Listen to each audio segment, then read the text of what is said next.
अस्सलाम वालेकुम। ICC T20 world cup के खसूसी ट्रांसमिशन के साथ मैं हूं आपका मेज़बान लुकमान अली। वर्ल्ड कप के मैचेस जारी हैं। पाकिस्तान अगर मगर का शिकार है, मुश्किलात का शिकार है, लेकिन भारत ने यूएसए को शिकस्त देकर पाकिस्तान को कुछ सांसें फराहम की हैं। लेकिन आगे चलकर एक और मरहला है, एक और ऐसा मैच है जिसमें पाकिस्तान की जान फंसी हुई है। क्या पाकिस्तान बच पाएगा? पाकिस्तान अगले राउंड के लिए क्वालिफाई कर पाएगा या नहीं? इस मैच को देखना होगा। आयरलैंड वर्सेस यूएसए, ये भी बहुत अहम मैच है।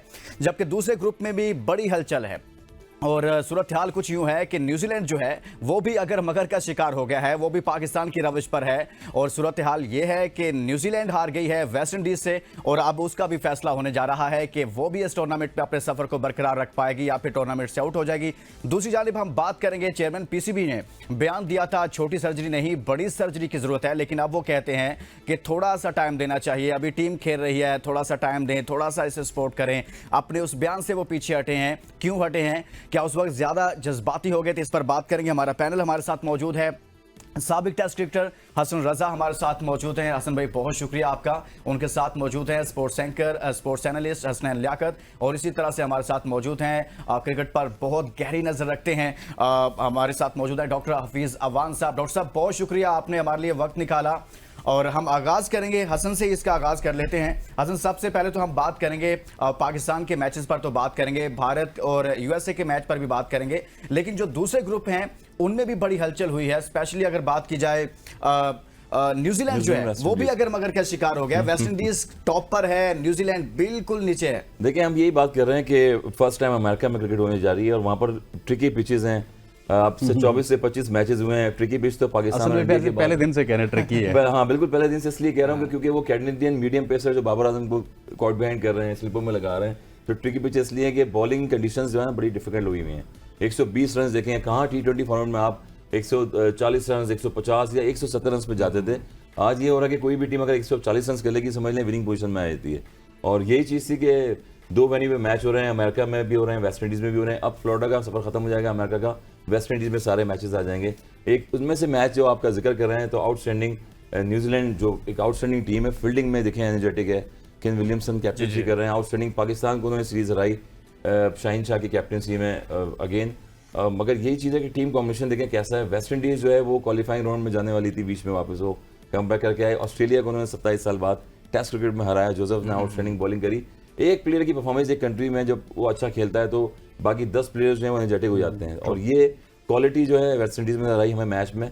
रॉदरफोर्ड का मैं अगर नाम लूँ तो 39 बॉल्स पर उन्होंने आउटस्टैंडिंग 60s की इनिंग खेली, और ऐसी इनिंग खेली 6 नंबर पर जाके कि पूरा मैच का जो है वन साइडेड जो है पासा पलट दिया है। ये T20 का चार्म होता है, यही क्रिकेट है कि क्योंकि वेस्ट इंडीज़ के ऐसे जो एक ज़माने में हम कहते थे कि काली आंधी जो है वो दो T20 वर्ल्ड कप जीते हुए हैं उन्होंने। 2 T20 वर्ल्ड कप जीते हुए काली आंधी कहलाई जाती है बॉलिंग में या बैटिंग में। मगर T20 फॉर्मेट जब से आया तो बैटिंग में ये अनबिलीवेबल है, ये कुछ भी कर सकते हैं, कुछ भी कर सकते हैं। और 150 रन कर दिए उन्होंने, और इसीलिए जो है उनको प्रेशर में डाल दिया। आगे चलकर भी वो बहुत कुछ करने की सलाहियत रखते हैं। हसनैन, आप क्या कहेंगे इस मैच पर? थोड़ा कमेंट करें फिर हम आगे बढ़ते हैं। देखिए, मैं थोड़ा सा जो क्रिकेटिंग कमेंट हैं वो हसन भाई ने कर दिए, मैं थोड़ा सा आपको डिफरेंट एंगल बताऊंगा। जी जी। कि आपको याद है कि न्यूजीलैंड के कप्तान केन विलियमसन पिछले 2 महीने 2.5 महीने IPL में बेंच गर्म करते रहे।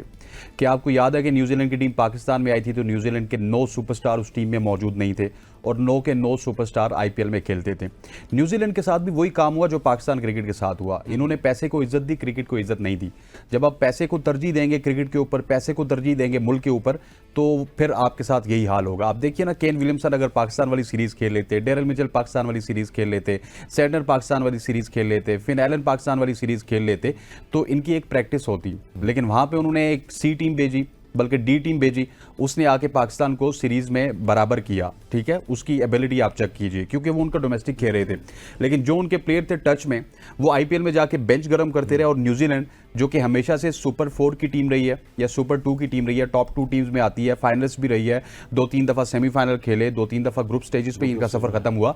लेकिन कहने का मकसद यह है कि आपने अब देखना है कि आपने वर्ल्ड कप के करीब IPL खेलनी है या मुल्क की क्रिकेट खेलनी है। जब आप IPL खेलिए तो ये कम से कम जरूर एश्योरिटी लीजिए कि आप बेंच ना गर्म कीजिए। मतलब केन विलियमसन जैसा प्लेयर, उसको मतलब एक आधा मैच ही मिला, उसके अलावा उसने बेंच गर्म किया, और अल्टीमेटली आप रिजल्ट देख लीजिए कि न्यूजीलैंड का इस वक्त कॉम्बिनेशन नहीं बन रहा। अब जो कॉम्बिनेशन हालत ये हो गई है कि अगर अफगानिस्तान और जो पापुआ न्यू गिनी का मैच है उसमें अफगानिस्तान हारे अगर तो हार गया तो- न्यूजीलैंड के लिए कुछ नहीं, चांस अफगानिस्तान बनेगा, तो नहीं लेकिन- हारेगा हाँ, सर, वो सिंपल इज लगता है दैट। नहीं अफगानिस्तान हारेगा, इज नॉट बिल्कुल। Pakistan, Afghanistan is not New Zealand, they are intact, their combination is intact, और वो दुनिया की सारी लीग्स खेलते हैं। अफगानिस्तान और वेस्ट इंडीज ये दो वाइड टीमें लुकमान, ये एग्रेसिव क्रिकेट खेलती हैं और इनकी कोई अपने स्ट्रक्चर है नहीं, तो ये दुनिया की जितनी भी लीग्स खेलती है ना, इनका कॉम्बिनेशन डिस्टर्ब नहीं होता। Where as when we talk about Pakistan, when we talk about New Zealand और इंग्लैंड के साथ भी यही हो रहा है, ठीक है। हमारा होता ही है कि हमारे मोस्टली 6, 7, 8 प्लेयर्स टेस्ट क्रिकेट भी खेल रहे होते हैं, ओडीआई क्रिकेट भी खेल रहे होते हैं और T20 क्रिकेट भी खेल रहे होते हैं। जब आप बहुत ज्यादा लीग्स खेलते हैं ना, आप वापस आके टीम में एडजस्ट नहीं होते, कॉम्बिनेशन बन नहीं पाता, और उसके बाद रिजल्ट्स आपके सामने है कि इंग्लैंड भी इफ एंड बर्ड्स पे है, पाकिस्तान भी इफ एंड बर्ड्स पे है और न्यूजीलैंड भी इफ एंड बर्ड्स पे है। The reason behind is league cricket, league को फोकियत देते हैं, एनओसीज के ऊपर बहुत सारा एक दूसरे के active साथ जो है बहुत झगड़े से करते हैं, पाकिस्तान और at the end of the day यही चलिए, होता डॉक्टर है। हफीज अवान साहब से भी जान लेते हैं। डॉक्टर साहब, पाकिस्तान तो मुश्किलात का शिकार हुआ, अगर मगर में है, लेकिन बहुत सारी बड़ी टीमें, न्यूजीलैंड भी उसी रास्ते पर है। न्यूजीलैंड क्रिकेट को क्या हुआ है? कि उन्होंने नॉन सीरियस लिया है इस वर्ल्ड कप को, काफी कैजुअल अप्रोच के साथ वो गए हैं। बहुत सारे फैक्टर्स तो हसन भाई ने और हसनैन भाई ने दोनों ने बता दिए, लेकिन उसमें एक और फैक्टर जो मैं ऐड करना चाहूंगा वो यही नॉन सीरियसनेस वाला। उसकी वजह यह है कि जो इनकी अपनी T20 है न्यूजीलैंड की, वो जनवरी में खत्म हो जाती है, जनवरी के एंड पे, ये फरवरी के फर्स्ट वीक में खत्म हो जाती है। तो 3 से 4 महीने का जो गैप है, इसमें उन्होंने बिल्कुल भी इकट्ठे होकर क्रिकेट नहीं खेली कहीं भी। जो IPL में चले गए वो तो चले गए, जो पाकिस्तान है उसमें से सिर्फ 2 या 3 लड़के अब वर्ल्ड कप में गए हुए हैं। तो इसका मतलब है कि पाकिस्तान की सीरीज को तो उन्होंने सीरीज गिना ही नहीं, उसमें वो लड़के खिला दिए जिनका कोई फ्यूचर फिलहाल नहीं था। कम से कम उनको पता था कि इन्होंने वर्ल्ड कप में नहीं जाना, लेकिन चूंकि फॉर्मेलिटी पूरी करनी है तो टीम को भेज दो, चलो कुछ ना कुछ करके आ जाएगी। वो अलग बात है पाकिस्तान ने उनके साथ क्या किया या उन्होंने पाकिस्तान के साथ बल्कि क्या किया, वो सेपरेट स्टोरी। उसकी बेस पर भी उनमें से लड़के सिलेक्ट नहीं किए गए, क्योंकि वो बिग नामों पर चले गए।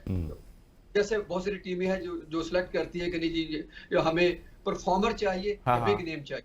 और उससे भी बड़ी बात, जो सबसे अहम बात है, कि मुझे लगता है कि इस वक्त केन विलियमसन बहुत रस्टी हो चुके हैं, बतौर प्लेयर भी रस्टी हैं, और क्योंकि वो बहुत ज्यादा इंजरी का शिकार रहते हैं, खेलने के उनको मौके बहुत कम मिलते हैं, और साथ साथ उनकी कप्तानी भी बहुत वो ऑर्थोडॉक्स स्टाइल में करते हैं।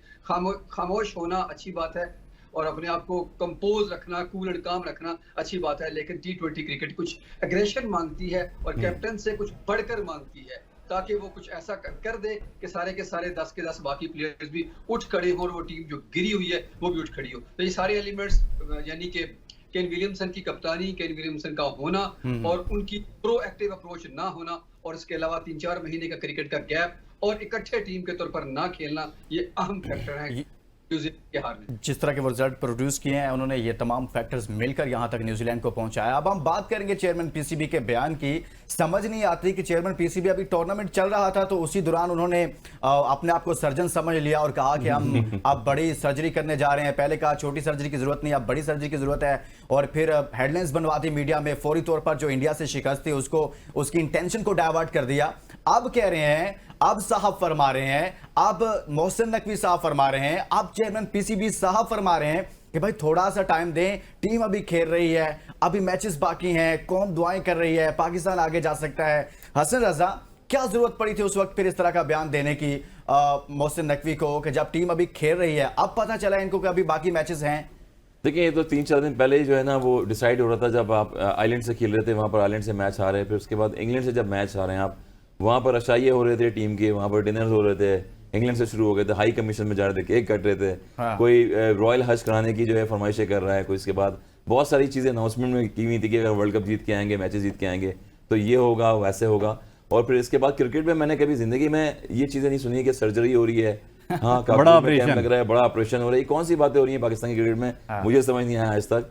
और सर्जरी अगर आपने करनी थी तो ये पहले करते, आप डोमेस्टिक स्ट्रक्चर पे कर रहे हैं, जो डोमेस्टिक के परफॉर्मर खेल रहे हैं पीछे आके, एक दिन हसन अली को आप बुलाते हैं, दोबारा कम बैक करवाते हैं, उसके बाद वहाँ क्वांटी खेल रहे होते हैं, वो टीम को छोड़ के चले जाते हैं, इंग्लैंड में ज्वाइन कर लेते हैं, टीम अमेरिका आ जाती है, फिर हम वहाँ से अमेरिका से वेस्ट इंडीज चले जाते हैं, 2 प्लेयर यहाँ छोड़ देते हैं, आगा सलमान को हम छोड़ देते हैं, एशिया कप में खिलाते हैं, फिर वापस दूसरी प्लेयर को ले जाते हैं। तो आना जाना लगा हुआ है थ्रू आउट, मगर रिजल्ट देखें उस तरह से नहीं आ रहे। और हम यही बात कर रहे हैं कि पाकिस्तान की एक खर्चे में एक प्लेयर जो है कितनी दफ़ा जा रहा आ रहा है। मैं वही बात करता हूँ पुराने दौर में कि जब स्क्वाड अनाउंस होता था वही स्क्वाड खेल रहा होता था, वही परफॉर्म करता था, वही वापस आता था।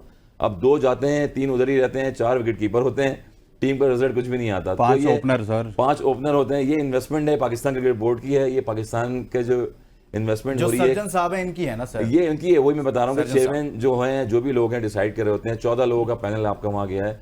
जब तक पाकिस्तान क्रिकेट को इम्प्रूवमेंट की जरूरत है, जब तक पाकिस्तान के लिए प्लेयर्स नहीं खेलेंगे, फ्रेंचाइज क्रिकेट में आप PSL पे जोर रहेगा, तो ये क्रिकेट मुसलसल खराब होती रहेगी। और ये जिम्मेदार जो हमारे लोग होते हैं वही जिम्मेदार होते हैं जिनको असाइनमेंट PCB की दी जाती हैं, जो अपने डोमेन में रह के वो चीज़ें जॉब कर रहे हैं जो क्रिकेट की भलाई के लिए कर रहे हैं। पाकिस्तान को स्ट्रक्चर दें, बांग्लादेश ने दिया, अफगानिस्तान ने दिया, UAE ने दिया, बहुत सारे टीमें ऐसी हैं जहाँ पर जो डे बाय डे इंप्रूव करती जा रही हैं और हम डे बाय डे जो है वो नीचे जाते जा रहे हैं।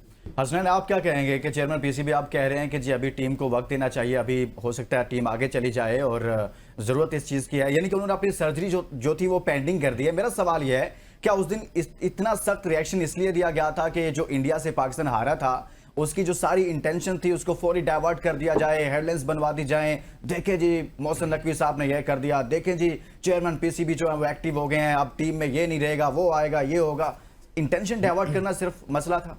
देखिए लुकमान, जिस हद तक मैं PCB के साथ अटैच हूँ या PCB के जितने भी चेयरमैन हैं उनको देख रहा हूँ, पिछले अगर 3-4 चेयरमैन की बात की जाए और स्पेशली अगर मोहसिन नकवी साहब हैं, इन्होंने तो अपना मीडिया मैनेजर भी अलग से रखा हुआ है और वो अलग से सिर्फ यही बताता रहता है कि मोहसिन नकवी साहब फलां जगह पे पहुंच गए, मोहसिन नकवी साहब ने फलां जगह का विजिट किया, मोहसिन ने फलां के साथ मुलाकात की, मोहसिन साहब ने ये किया। इससे पहले ज़काशफ के दौर में भी यही होता था।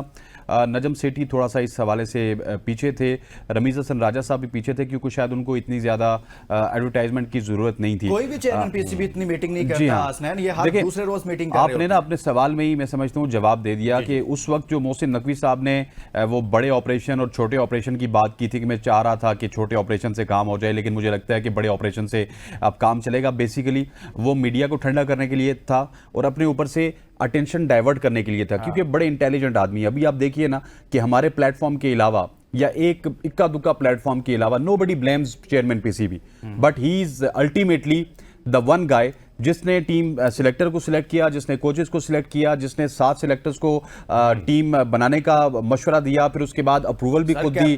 और इवन मैं आपको एक और बात बताऊं जो पाकिस्तान पूरा मिस कर रहा है लुकमान साहब, कि यही चेयरमैन PCB थे जिन्होंने एक खबर लीक करवाई कि देखिए जो वर्ल्ड कप का स्क्वाड है इसमें चेयरमैन PCB ने बहुत नाराजगी का इजहार किया, इस वजह से खबर रुक गई। जी हाँ, वो सारा स्क्रिप्टेड ही होता है बेसिकली। तो पूरे के पूरे 15 प्लेयर्स चेयरमैन PCB की मंजूरी से बगैर नहीं जाते। हसन भाई मेरे साथ बैठे हुए हैं, इन्होंने बड़े हायर लेवल पे पाकिस्तान के लिए क्रिकेट खेली है, ही नोज बेटर देन मी।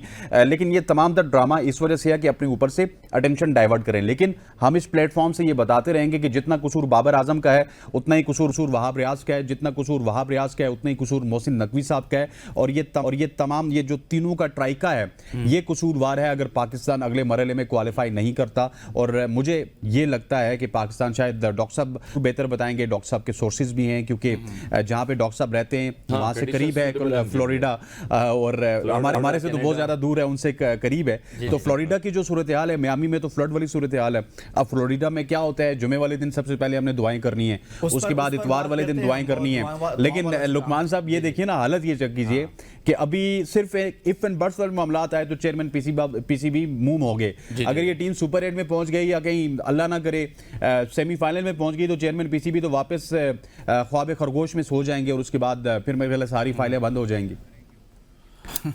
अल्लाह ना करे कि भाई ऐसी सूरत हाल सामने आए जो हसनैन आप कह रहे हैं कि वो यहाँ तक पहुंचे, पहले पहुंचाएं तो सही, फिर देखेंगे चेयरमैन PCB क्या करते हैं। क्या मैच है वो इंपॉर्टेंट होगा, वही हम बात कर रहे हैं कि अगर खुदा खास्ता बारिश भी आती है फ्लोरिडा में, क्योंकि नेपाल का जो मैच हुआ इसमें फोरकास्ट थी, वहां पर बारिश हो गई थी, तो यहाँ पर never know anything can happen, हो सकता है वेदर से। श्रीलंका नेपाल के मैच में भी ऐसी सूरत हाल सामने है। डॉक्टर साहब ये जो अभी एक तो इस पर भी आप शॉर्ट कमेंट कीजिएगा कि जो चेयरमैन PCB ने पहले बड़ा हाई लेवल बयान दे दिया, बड़ी हाइप बना दी और फिर उससे पीछे हटे हैं, उसकी बड़ी वजह क्या हो सकती है? और दूसरा ये बताइएगा कि ये जो अभी USA वर्सेस आयरलैंड मैच है जिसमें पाकिस्तान की एक्चुअली जान फंसी हुई है और हर किसी की नजर उसी पर है, इस मैच में वेदर से मुतल्लिक क्या हो रहा है, पाकिस्तान टीम में चेंजेस से मुतल्लिक क्या हो रहा है, क्या चल रहा है वहां पर? सर जो तो चेयरमैन साहब ने बयान दिया और उसके बाद वापसी इख्तियार कर ली, खैर वापसी तो इख्तियार करनी थी, बिल्कुल अटेंशन सीकर्स होते हैं क्योंकि वो पॉलिटिशियन भी तो है ना, मिनिस्टर, तो इसलिए उनको पता है कि कब कौन सा बयान दाग देना है ताकि फौरन लोग उस तरफ को मुतवज्जो हो जाए। आज भी कोई और नई बहस चल निकलेगी, कल कोई और विवाद कर देगा, फिर कोई पुराना क्रिकेटर उठ के आ जाएगा, तो इस तरह की बहुत सारी चीजें आपको पता चलती रहती है मार्केट में कि कभी मैच फिक्सिंग की तरफ बात चली जाती है कि फिलहाल लोग उस गुस्से को जो उनपे शदीद रंज पाया जा रहा है उसको कम करने के लिए किसी और तरफ इनको लगा दिया जाए। इसमें तो कोई शक नहीं, लेकिन इस बड़े ऑपरेशन की जगह अगर निकाह ऑपरेशन होना हुआ, या अगर फर्ज कर ले टीम अगले राउंड में चली जाती है, तो क्या ये बिल्कुल ही रावी चैन लिखेगा, यानी कि ना वड्डा ना निकाह ऑपरेशन कोई भी नहीं होगा। हफीज साहब दाई को बुला लें, नेचुरल हो जाए। दाई को बुला लें, सब चैन ही चैन होगा। बाकी रही बात सर, तो अब मैच की बात, लेकिन सर जरूरत तो है ना पाकिस्तान टीम में। आप देखें 2 T20 हार गए, एशिया कप हम हारे हुए हैं 2, और इसी तरह से हम ओडीआई वर्ल्ड कप हारे हुए हैं। यही लड़के, यही टीम है, यही कैप्टन है। ऑपरेशन चाहे आप जहां भी चले जाएं, इस टीम को ऑपरेशन की तो जरूरत है। फिर लुकमान भाई 2007 का वर्ल्ड कप आपको याद होगा, हमने ऑपरेशन किया था, सारे उठा के बाहर मार हाँ। हमने उनको आलाइशें समझा था उस वक्त, और उनको सबको निकाल दिया था, और बारी बारी सारे वापस आ गए थे। आज भी ऑपरेशन हुआ ना, तो हाँ। वापस वही कुछ रिपीट हो जाएगा।